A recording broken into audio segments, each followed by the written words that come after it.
Hello my cute lovely people. So आज आपकी पूनम दीदी आपको स्टैटिस्टिक्स का पूनम में रिग्रेशन एनालिसिस करने वाली है, जिसका चैप्टर है आज टेस्ट फॉर रिग्रेशन कोएफिशिएंट। हम इसमें भाई रिग्रेशन के बारे में पढ़ रहे हैं।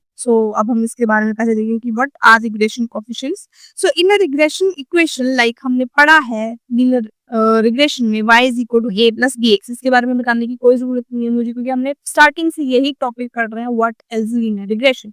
इसमें ए क्या है हमारा, इज ये इंटरसेप्ट है जो कि हमें बताता है कि वेयर द लाइन स्टार्ट्स। तो ये ए क्या है, हमें एक तरह का पॉइंट बताता है जहां से हमारी लाइन स्टार्ट होगी। Okay, D is the regression coefficient, it tells us how much y change when x increases by 1। मतलब जो ये बी है हमारा, जब भी हम कोई ग्राफ ड्रॉ करते हैं तो ए तो हमें पता चल गया कि कहाँ से लाइन स्टार्ट होगी, पर बी क्या बताता है हमें कि वो कितना चेंज होगा अगर हमारी x की वैल्यू इंक्रीज करती है 1 से ज्यादा। समझ लो, जैसे 1 से ज्यादा चेंज करें तो हमारा y कैसे जाएगा, स्ट्रेट जाएगा, कर्व ही जाएगा, या ऐसे ऐसे ऐसे ऐसे गोते मारता हो जाएगा, वो हमें नहीं पता। Okay, now next is by test regression coefficient. पहली बात तो है कि क्यों भाई यही टेस्ट क्यों करना है हमें। तो पहली बात तो ये है to check does x really affect y और इज जस्ट रैंडम। तो मतलब हमने अभी चीज पढ़ी कि जैसे जैसे x की वैल्यू इंक्रीज करती है 1 से ज्यादा बाय 1, तो उस केस में y क्या करता है, चेंज करता है। कितना चेंज करता है वही हमें क्या करना है, देखना आता है, क्योंकि y is equal to a plus b x है। तो b जो हमें वो बताता है कि how much y change when x changes. तो इसी चीज में वही बोला कि हम टेस्ट करते हैं कि ये सच बोल रहा है कि x के चेंज होने से y चेंज होता है। तो ये ऐसे मतलब उठपटांग की बातें हैं।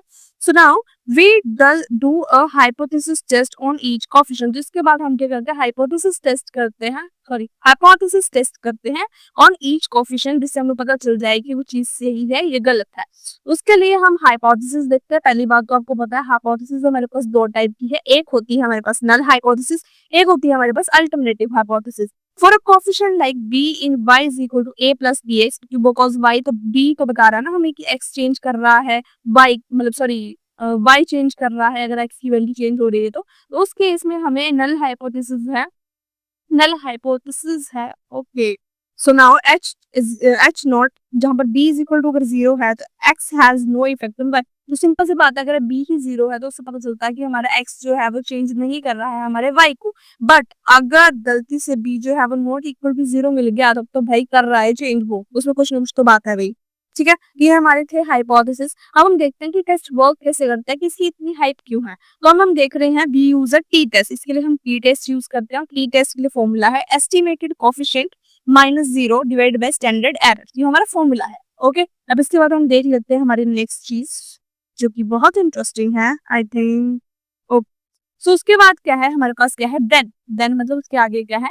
तो उसमें क्या करेंगे, हम कंपेयर करते हैं t value to a t table. जो भी हमारे पास टी वैल्यू आती है, जब हमने फॉर्मूला देखा उसको हम टी टेबल से कंपेयर करते हैं और use the P value. P value मतलब ये चीज सिंपली देख लो, अगर ये चीज से आपकी वैल्यू आती है तो आप कह सकते हो कि वो ठीक है या नहीं है। अगर पी की वैल्यू जो है वो, जो आपकी पी वैल्यू आती है वो 0.05 से कम है, तो आप बोलते हो कि रिजेक्ट एच नॉट, क्योंकि वो एक्स जो है वो सिग्निफिकेंट है। ओके, सिग्निफिकेंट मतलब वो चेंज कर रहा है। और दूसरी बात यह है कि if p is greater than equal to 0.5, तो उस केस में बोलते हैं fail to reject H not, x is not significant. Okay, अब एग्जांपल देख लेते हैं कि suppose your regression output show score is equal to 50 + 5 into study hours. ये हमने एग्जांपल देखा था। ठीक है, तो यही है कि estimated coefficient for study hours कितना हमारे पास आया 5, क्योंकि अगर आपने नोटिस किया y is equal to a plus bx, a क्या है हमारा 50 है, डी क्या आ गया हमारा 5, और जो एक्स है हमारा एक्स मतलब कोई भी रैंडम वेरिएबल क्या है हमारा स्टडी आवर्स। तो इस केस में क्या है हमारा एस्टिमेटेड कोएफिशिएंट 5 और स्टैंडर्ड एरर कितना है 1। So t is equal to 5 divided by 1 is equal to 5। So अभी हमने नोटिस किया कि अगर आपकी p वैल्यू के हिसाब से हम चले, सो 5 जो है, ठीक है, जो 5 जो है वो ग्रेटर देन इक्वल टू 0.05 है। So you look up the p value for t is equal to 5 and find its less than 0.01। मतलब आपको पहले तो टेबल चेक करना है, मेरे ऊपर गलत बता दिया, पहले आपको टेबल चेक करना है। तो उस केस में मेरी जो वैल्यू आ रही है वो लेस देन 0.01 आ रही है। सो कंक्लूजन क्या है, study are significantly affect exam score. तो ये सच है। Got it. नाउ ये था हमारा आज का टॉपिक, बहुत ईजी था, इंटरेस्टिंग भी था। अगर कुछ डाउट है प्लीज पूछ लिया करो यार, डरा मत करो। और मिलते हैं नेक्स्ट वीक, तब तक के लिए बाय। और डिस्क्रिप्शन में कुछ लिंक है, जाके उनको देख लो। अगर आपको पढ़नी है वो तो पढ़ लो, क्योंकि भाई बहुत मेहनत है उसमें, बहुत सारे क्वेश्चंस भी है, so they will help you a lot. Okay, bye bye and have a nice day.